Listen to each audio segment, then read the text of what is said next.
Hey everyone, Gaijin Goomba here. After 2 long years and hundreds of requests, I finally actually found something worthy of cultural dissection in Minecraft. Nope, not quite. Getting warmer.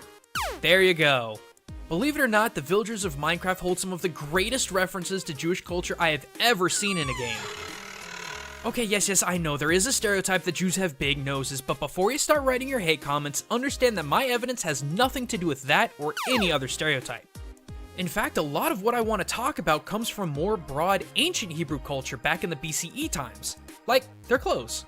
Yes, really, Minecraft villagers wear long robes reaching about ankle length with another long garment underneath that, tuck in their hands through their massive sleeves, and while they do have some impressive eyebrows, it doesn't look like they have any hair.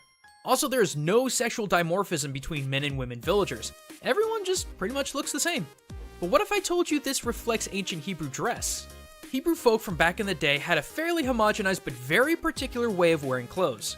See, modesty was and still is a pretty big deal, to the point that even mid-calf tunic underwear was considered naked.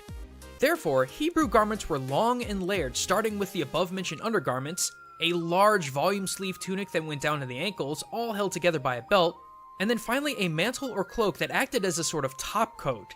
Seems kinda familiar, right? But the similarities go even deeper. Remember how Minecraft villagers look like they have no hair and are pretty much identical? Well, I believe that's an association with Hebrew dress as well. See, while there were some exceptions, women followed the same dress laws as men did, long multi-layered robes that were ankle length. And not only that, but both men and women traditionally had head coverings hiding their hair for modesty purposes. This may very well explain not only the homogenized look of the villagers, but the lack of hair may be a sort of symbolism for these headdresses. After all, when everyone covers their heads and wears super long, multi-layered robes, it's easy for everyone to look the same, and for modesty reasons, that was kind of the point. Villager architecture also shares a lot of similarities when it comes to Hebrew culture.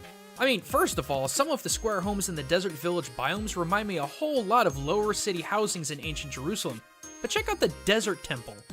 People are saying that it's supposed to be a pyramid, but I kid you not, it looks far less like a pyramid and far more like a synagogue. More specifically, synagogues of the Moorish revival style. I mean, look at the comparison. 2 pointed towers on the left and the right, and the doming large main building behind. I know there are other styles of synagogues that are more roof-pointed and tall, but so are the villager churches in the other Minecraft biomes.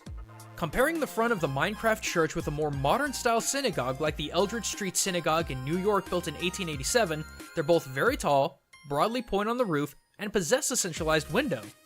And if you think that was the clincher, prepare to be surprised, because the greatest thing linking Minecraft villagers to Jewish culture are the golems. Yes, golems are in fact of Jewish origin, but unlike the iron golems of Minecraft, Jewish golems are clay, unfinished living beings and in most scenarios resemble a man.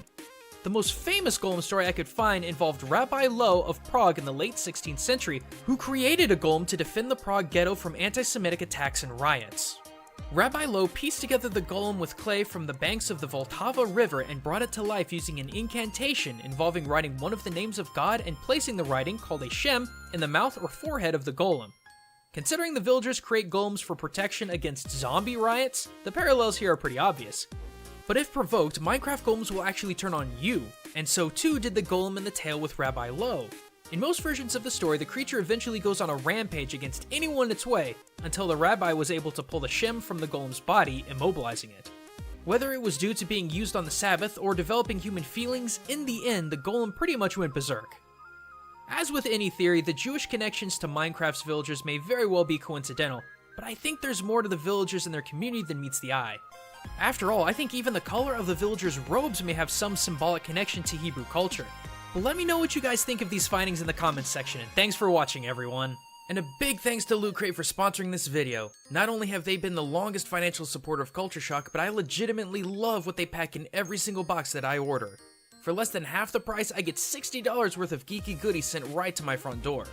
My DX box theme of Antihero brought with it a Deadpool sunglasses hard case and art print, the graphic novel of Preacher Volume 1, a die-cast model of Headshot and super adjustable belt from Suicide Squad, and finally my favorite item, a light-up display of Handsome Jack's mask from Borderlands 2. While next month's theme of Speed offers exclusive items from The Flash, The Green Arrow, Battlestar Galactica, Iron Man 2, Gone in 60 Seconds, and Batman. So if you're interested in getting some unique geek gear and really support my show at the same time, head on over to lootcrate.com/culture and input the code culture at checkout to get 10% off your purchase. But don't wait long because this deal ends September 19th at 9 PM Pacific. And if you're looking for even more Minecraft theories, check out Matt's video talking about how the highly volatile creepers can and do exist in our world. Or click here to head to my channel to learn the unseen consequence of culturally censoring games. And as always, be sure to subscribe for even more gaming theories. But until next time everyone, this is Gaijin Goomba signing out.